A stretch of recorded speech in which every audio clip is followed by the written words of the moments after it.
This video is using the Synapse cardiovascular client 5.1.2. We're going to go through some basics on how to load a study and also talk about screen navigation and using some of the shortcuts available.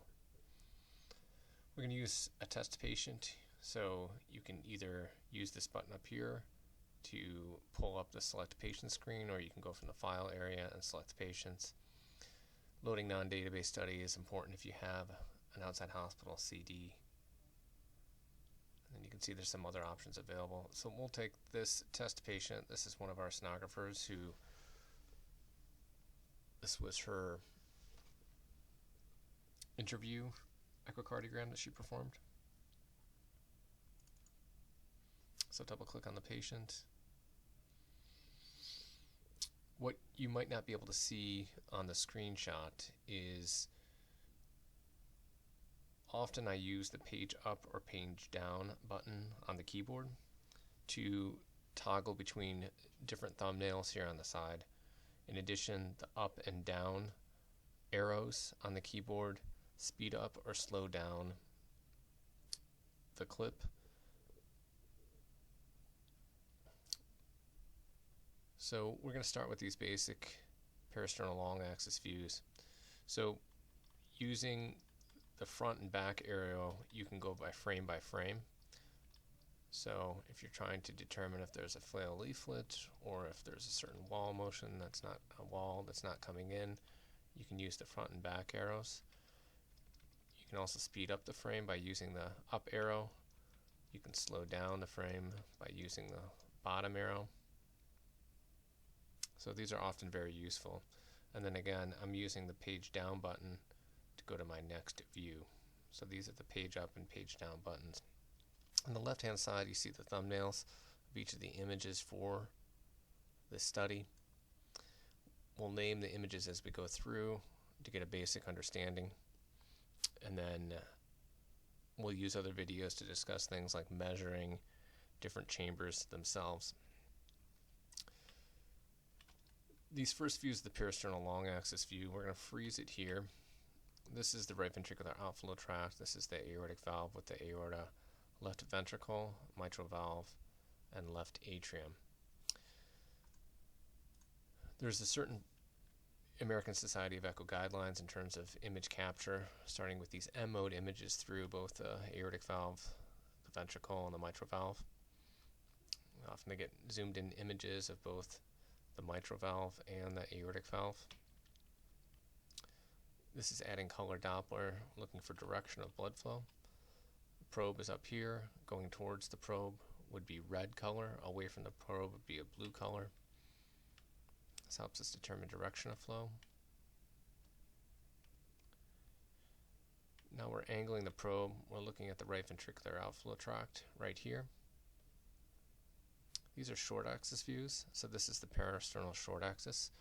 We're getting a cross section of the left ventricle. This is the right ventricle. This is the interventricular septum, inferior wall, anterior wall, lateral wall. This is some shadowing here. You can see that this patient has a normal ejection fraction. Now we're slowing it down. There's just a tiny bit of mitral regurgitation seen here during systole. Now we're parasternal short axis view through the aortic valve, tricuspid valve, pulmonic valve is hiding up here.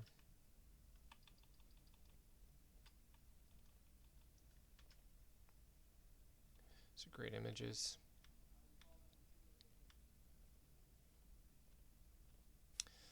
This view is the apical 4-chamber view.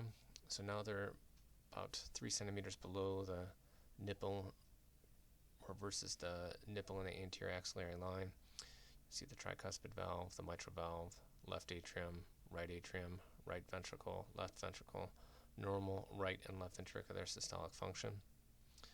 I'll focus now on just the left ventricle. In another video, we'll discuss how to slow down and remeasure the ejection fraction if you're unsure of the measurements given by your sonographer.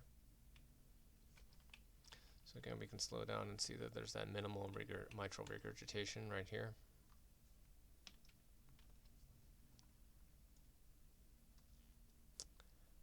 to show you. This is the apical 2-chamber view. So now we're looking at the anterior and inferior wall.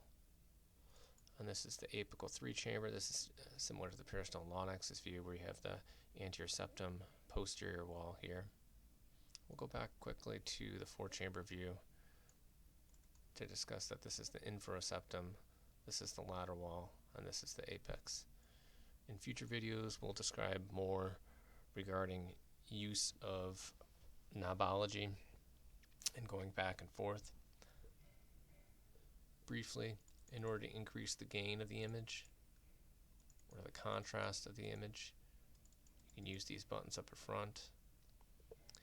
You can stop, go frame by frame, or play images using these buttons up at front in addition to the up and down and left and right arrows that we discussed before. Go back and forth through different images. If you'd rather have a quad view, looking at each of the thumbnails in a 4-part series, sometimes this can be useful to compare before and after. If you have an extremely large screen, this may be useful to look at images. Personally, I feel like you should have the entire image filling the screen so that you can ascertain whether or not there's small fibroblastomas or abnormalities that might not be immediately picked up on some of these smaller thumbnails.